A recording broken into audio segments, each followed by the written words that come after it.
Sim, gente, eu confesso pra vocês que eu chorei nesse episódio de Boku no Hero Academia. Deku contra a Lady Nagant. Toda a verdade sobre essa sociedade, todos os podres, ou pelo menos parte dos podres, que tudo se encontra debaixo dos panos, é revelada ao Deku. Só que mesmo assim, isso não foi capaz de acabar com a sua determinação. Mas o ponto final de All for One trouxe a raiva e o ódio para dentro de seu coração. Bora comentar sobre mais esse episódio de Boku no Hero Academia, aqui com o Mano Joe.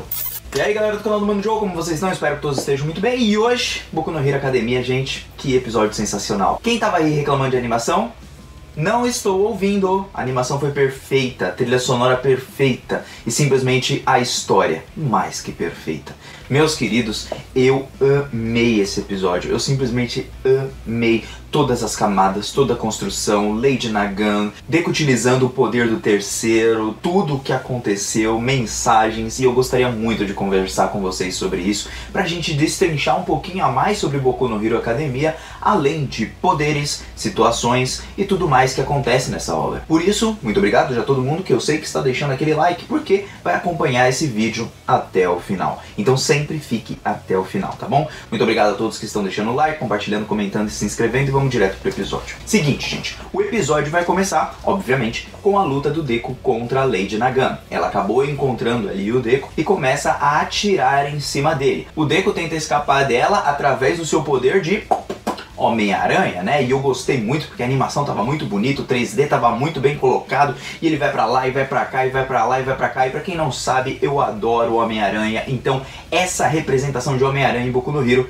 me deixa simplesmente emocionado e muito feliz. Mas o Deku vai tentando desviar, né? Vai tentando fazer ali seu caminho, só que ela consegue perseguir da mesma forma, porque ela tem um grande alcance graças ao Airwalk. Aí ela tem um alcance maior para poder atirar no Deku. E aí o Deku, percebendo isso, que o All for One deu uma habilidade para ela a mais, ele percebe que ele tem que mudar as suas estratégias. Enquanto isso, tem outros ladrõezinhos ali, ou bandidos ou vilões, como você quiser chamar, que estão tentando impedir o All Might e o seu Batmóvel ali de caminhar. Por isso que eles vão lá e jogam uns negócios em cima do carro do All Might. O All Might consegue sair dali e só com a sua presença consegue assustar os caras.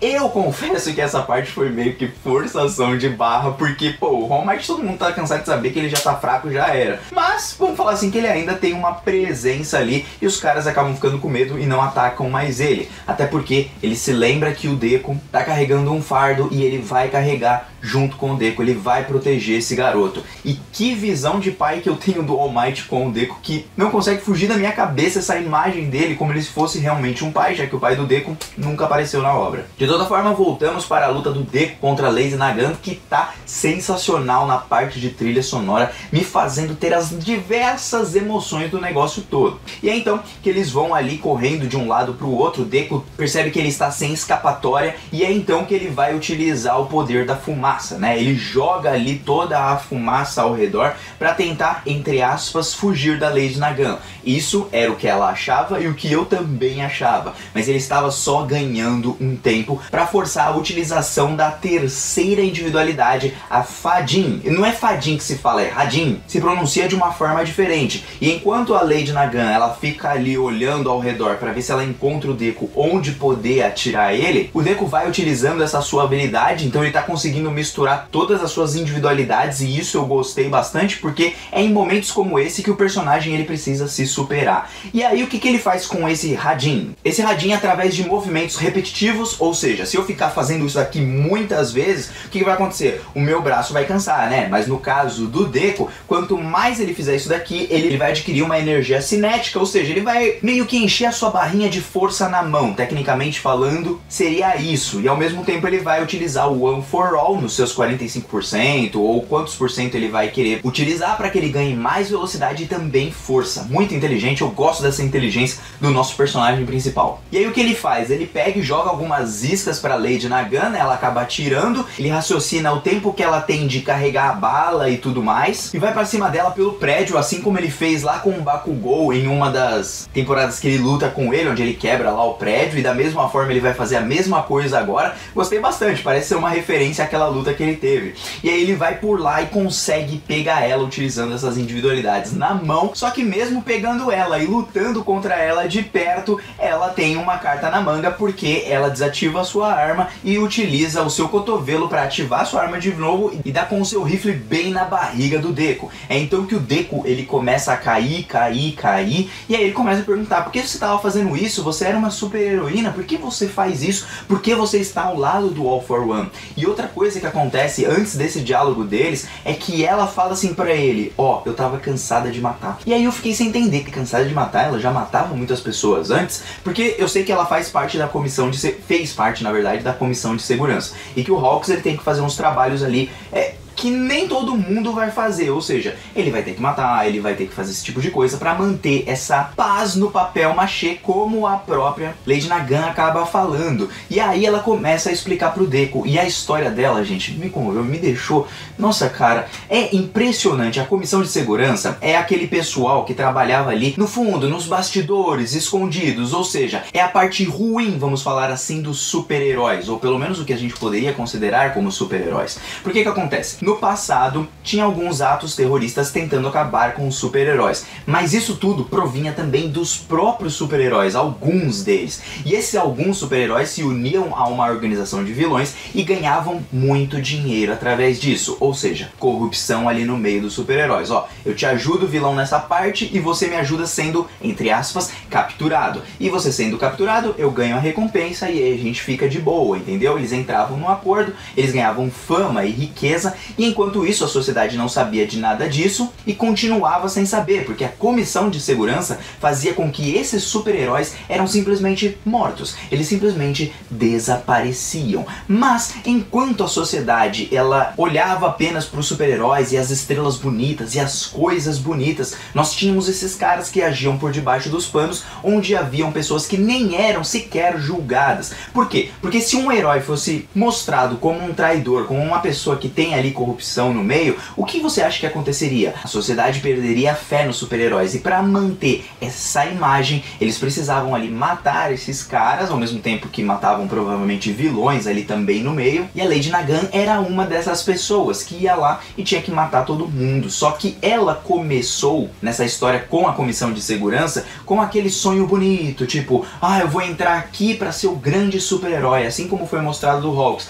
Ó, com as suas asas você vai ajudar essa sociedade e tudo. E a criança que via aquele sonho como eu vou ajudar todo mundo, ela simplesmente cansou de ficar tendo que matar todas as pessoas, porque não tinha como julgar as pessoas, não tinha como julgar os vilões. Era mata, mata, mata, não dá tempo de resposta. Mata, mata, mata. E aí ela foi matando, matando, até o momento que ela matou o presidente também da comissão de segurança. Por quê? Porque tinha alguns heróis ali, pelo que me deu a entender, fazendo algumas tramóias, e ela tinha que eliminar eles. Então a sociedade não iria julgá-los, como a gente tem que ter no nosso sistema, vamos dizer assim, correto de justiça. E aí ela fala, ó, do que adianta a gente só mostrar as coisas bonitas para as pessoas? Isso não seria o mesmo que lavagem cerebral? Não estaria sendo você também um vilão fazendo isso? E aí o cara fala, ó, a gente tem que manter a sociedade que os heróis criaram dessa forma, senão essa sociedade vai ruir. Por um lado, eu consigo até compreender o pensamento do cara, mas ele está fazendo a mesma coisa que os vilões, só que de uma forma diferente. Ou seja, uma hora essa sociedade vai acabar, ela vai ruir, essas coisas vão quebrar. Por quê? Porque é tudo muito fino, assim como a própria Lady Nagan acaba mencionando. E esse é o ponto interessante de Boku no Hero Academia, porque mesmo que tudo fique debaixo dos panos e a mídia tente ocultar algumas coisas, porque a mídia, até mesmo na nossa sociedade, ela pode ocultar muitas coisas. Dependendo da bolha onde você vive, você recebe um tipo de informação. Dependendo da bolha onde você vive, você recebe um outro tipo de informação. Por isso que é bom sempre você olhar os dois lados da moeda antes de sair julgando. Como o próprio Deku diz nesse episódio, as pessoas não são preto no branco, elas são cinza, elas são de várias outras cores, elas podem se misturar e se transformar em alguma coisa que a gente não entende. Por quê? Porque nem tudo é 8 ou 80, nem tudo se baseia na lógica da matemática, onde 1 mais 1 é 2. Quando se trata de pessoas, sentimentos e emoções, o 1 mais 1 não se torna 2, pode até mesmo se tornar 3. Porque a lógica não se aplica para esse tipo de coisa. Por isso que Boku no Hero é essencial para você que curte uma obra muito bem embasada e muito bem desenvolvida. E é então que ela explica tudo isso pro Deku. E a gente vê que a Lady Nagan, ela sonhava com esse mundo, mas quando foi que ela passou a odiar essas palavras bonitas? Quando ela se acostumou em matar, matar, matar. No final das contas, ela era igual a uma vilã. Ela não era uma pessoa como um super-herói, como todo mundo elogiava. Ela não conseguia olhar para as crianças porque ela tinha vertigem. Porque ela via a mão cheia de sangue do crime que ela cometia, das coisas que ela fazia. E então, nesse momento, se imagine quando você magoou uma pessoa muito feio. Você fez alguma coisa escrota pra caramba com a pessoa. Você mentiu pra pessoa, magoou ela, você nunca mais teve a amizade dela. Você não se sente podre muitas vezes e quando alguém tenta ser seu amigo, você quer meio que se afastar da pessoa porque você quer impedir que você faça a mesma coisa, imaginando, claro, que você vai cometer o mesmo erro. Então, da mesma forma, a Nagan, ela não consegue se aproximar de alguém porque ela se sente culpada por tudo que ela fez. E até então não havia uma luz, não havia um super-herói, não havia uma pessoa que poderia a salvar, não havia um apoio. Ela estava completamente solitária e sozinha. E por isso ela acaba tomando aquela atitude, mata o presidente, nisso ela vai presa, mas também no que ela vai presa, a gente descobre que a mídia ocultou tudo aquilo que aconteceu, aquela rebelião que aconteceu na comissão de segurança, eles ocultam. Por quê? Porque aquele mundo bonito e belo, ele ainda precisa existir aquele fato da gente falar, não existe preconceito, não existe, a nossa sociedade é muito boa, não tá tudo bem, essa sociedade sobre-humana, com várias individualidades e tudo, bom, ela é perfeita do jeito que é, mas ela não é perfeita e se esconde ali no mais profundo ego dos super-heróis, os vermes que eles alimentaram em si mesmos. E por isso que tudo que o Shigaraki também fala é importante, porque quando você apenas tampa tudo e não revela, não dá à luz a verdade, as coisas, algumas pessoas sofrem com a verdade, enquanto as outras vivem apenas num mundo de ilusão. E algumas outras se divertem com o caos.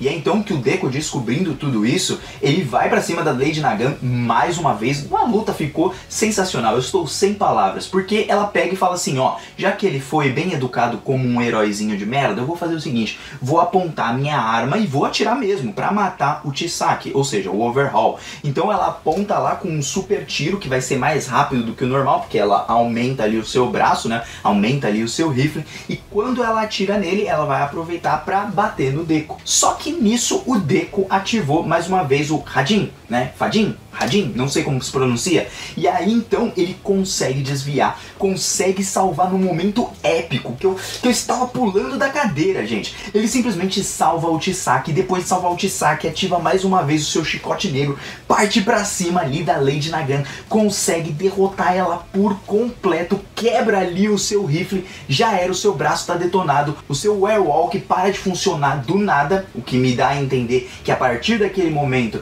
ela tinha percebido que, bom, eu perdi, mas não só perdi como esse garoto, ele é especial, esse garoto, ele é diferente. E o Deku como protagonista nesse momento, não só pelas suas atitudes, não só pelos seus feitos, mas sim pela sua sinceridade e pela sua personalidade, ele consegue não só conquistar o telespectador, como também a Lady Nagan. E é então que ela de fato desiste ali do que ela estava fazendo e do que ela tinha como objetivo. Nisso ela vai caindo, já que ela não tem mais o Airwalk e também já não tem mais o seu rifle, e ela vai praticamente morrer. É nisso que o Deku acaba segurando ela, e nisso que ele segura ela, cara, que momento sensacional e que frases sensacionais, porque quando ele olha pra ela, ele diz assim, ó, você já viveu na escuridão, então você já sabe como fazer pra iluminar de novo esse mundo, porque mesmo que você esteja no caos, perdida na escuridão, sem ver nada, onde tá tudo escuro, a gente não tem luz aqui, você já conhece a escuridão e você já sabe como a gente pode talvez caminhar pra uma luz, e isso foi simplesmente sensacional, porque só quando a gente vive na escuridão, às vezes a gente consegue notar, talvez por esse caminho eu consiga compreender como vou chegar na luz e ajudar as outras pessoas que não estão na mesma situação, que não precisam passar para a escuridão para chegar na luz, para traçar um novo caminho para essa sociedade, não só dos heróis, mas como um todo. E é então nesse momento que ela olha para ele e fala, você é o verdadeiro, e eu acho que ela ia dizer herói, e aí, mano, e aí meu coração se quebra, porque ela começa a se quebrar e simplesmente ela explode. Porque aquele filho da polícia daquele All for One, ele simplesmente colocou ali meio que como se fosse um contrato. Se ela desistisse ou se alguma coisa acontecesse, ao que parece, ela iria simplesmente explodir. E ela realmente explode, né? Ela explode ali, o Deku voa pra longe, tenta salvar ela, não consegue, ela cai ali meio queimada, e aí beleza, e eu falei, não, e aí a trilha sonora triste, aí não, e aí o Deku tentando salvar ela, não consegue mais porque ele tá cansado pra caramba, e aí aparece o Hulk, salva ela, e ele tá com o mesmo olhar do Deku. Por quê? Porque alguém o apoiou, mesmo que ele tenha feito várias coisas ruins, alguém o apoiou, alguém o perdoou, e ele está a fim de começar uma vida nova. E o Deku, ao mesmo tempo, consegue salvar ali junto com o Hawks a Lady Nagan, impedem ali mais ou menos que ela caia, o Endeavor acha o Chisaki, todos eles descem, mas o Deku começa a criar ali um ódio, uma raiva, porque como ele tinha dito, nem tudo é preto no branco, as pessoas são cinzas, cheias de inseguranças e também cheias de raiva, ódio, porque todos somos pessoas, somos seres humanos, feitos das mais diversas emoções, desde a emoção de raiva à emoção de ódio, desde a emoção de alegria à emoção da tristeza, e por aí vai. E é então que o ódio vai crescendo dentro do Deku, mas a Lady Nagan, nesse momento, ela foi salva. O seu coração foi salvo por um garoto. Não por um garoto iludido apenas por ser um super-herói e viver numa utopia, mas um garoto que quer reconstruir tudo, sabendo que a sociedade é realmente uma merda. Mas a partir desse ponto é onde você vai lá na raiz e você começa a refazer tudo. E só assim a gente pode reconstruir não só a nossa sociedade nos dias de hoje, como também no mundo de Boku no Hero Academia. Por isso que eu admiro o Deku, né? Por isso que eu acho muito legal a visão do Deku. Agora, quer criticar o Deku? Quer falar assim, ah, salva lá o ladrãozinho, salva lá o bandido? Gente, isso não tá em questão, não é salvar o bandido, é salvar o coração das pessoas, para que aquilo não volte a acontecer. Agora, se você ficar pensando só no 880, você nunca vai enxergar a real mensagem de Boku no Hero Academia. O Deku mesmo nesse episódio falou, nós não somos preto no branco, somos cinzas, cheios de inseguranças, cheios de alegrias, cheios de sonhos, cheios de um monte de coisas. Somos uma mistura de tudo. E é por isso que eu digo que Boku no Hero Academia é simplesmente o anime do milênio. Não, tô brincando aqui ao falar dessa maneira, mas vocês entenderam o que eu quis dizer. É simplesmente incrível, maravilhoso, um dos meus favoritos de longe. E aí quando ela vai caindo, vai crescendo o ódio por trás do Deku. E ele chega até a entrar ali num contrato, entre aspas, ali com o Chisaki, falando que vai levar ele pro seu chefe, se caso ele se desculpar com a Eri primeiro, por tudo que ele fez ela sofrer, só que ele começa a adquirir um ódio ali pelo All For One. E daí então, eu acho que realmente vai vir o Deku Dark. E gente, episódio incrível de Boku no Hero Academia, as mensagens que ele trouxe assim, sobre quando a gente tá assim, na escuridão e continua acreditando de alguma forma em algo, muito é por conta às vezes de pessoas, né? Pessoas que nos ajudam, pessoas que nos incentivam. E eu digo isso principalmente pelo João, cara. O João é uma pessoa que eu conheci na internet, nunca vi pessoalmente, né? Mas uma pessoa que conversa comigo no Discord, e ele ficou esses dias muito feliz por uma coisa que eu contei pra ele lá, que era um dos projetos que eu tenho pra minha vida e tal, e eu fiquei tão feliz com isso, porque é como se você tivesse um apoio ali de uma pessoa, às vezes você nem conhece, mas você criou ali meio que um vínculo, isso me deixou feliz, e isso me remeteu diretamente aos super-heróis, ali o que tá acontecendo em Boku no Hero Academia, porque às vezes você tá na escuridão, você tá triste, você não sabe o que você vai fazer da tua vida e tudo, e aí você decide um ponto, mas você ainda tá com medo, mesmo assim uma pessoa fica feliz por você, é meio que como se ela estivesse te apoiando, sabe? É meio não, ela tá te apoiando. Então, cara, isso simplesmente bateu no meu coração. Eu chorei nesse episódio, me emocionei pra caramba. A Lady Nagan, ela percebeu que ela ainda poderia ser uma heroína, como o Hawks falou, como o Deku falou, simplesmente sensacional, gente. Por mais que ela tenha cometido diversos erros, todos nós merecemos o perdão. Seja você quem for ou tenha cometido o erro que for. Se, claro, você estiver arrependido de verdade, analisar se a pessoa se arrependeu ou não, são outros 500. Mas essa é a mensagem que a gente deveria colocar, assim, na maioria das pessoas. Que ao invés de disseminar apenas o ódio porque a pessoa fez X ou X coisa, que a gente possa tentar fazer isso pra gente construir uma sociedade melhor. Porque a partir desse momento, vidas mudam, corações mudam e corações são salvos. Alguns realmente nunca vão ser salvos, não tem jeito. Porém, não custa nada você tentar. Não custa nada a gente fazer algo de bom. Então é essa mensagem incrível de Boku no Hero, como ele trabalha tudo isso. Eu entendo que algumas coisas realmente não tem como mudar, como o próprio All for One, acredito que esse cara nunca vai mudar, mas é um ponto que o Correio pode trabalhar mais pra frente e que a gente pode pensar também mais pra frente. Esse foi um episódio incrível de Boku no Hero Academia. Sei que o vídeo deve ter ficado longo, como sempre, mas agradeço a todos vocês que estão me conferindo até aqui. Espero o comentário de todos aí embaixo, se analisaram, refletiram alguma coisa, e um beijo no coração. Eu sei que a Lady Nagant tá viva, então eu tô de boa, tá, galera? Porque eu já tomei spoiler que ela fica viva. Então, de toda forma, eu fico feliz por isso, mas eu não fiquei triste porque ela foi explodida, mas sim porque ela foi usada desde sempre. Usada pela comissão, usada por todos os super-heróis, usada por tudo que acontecia, e simplesmente, no final, ela ainda acaba recebendo aquele tratamento. Algo que ela não merecia. Pelo menos, não pra mim. Bom, mas o Joe tá vazando. Até uma próxima. Fui, valeu.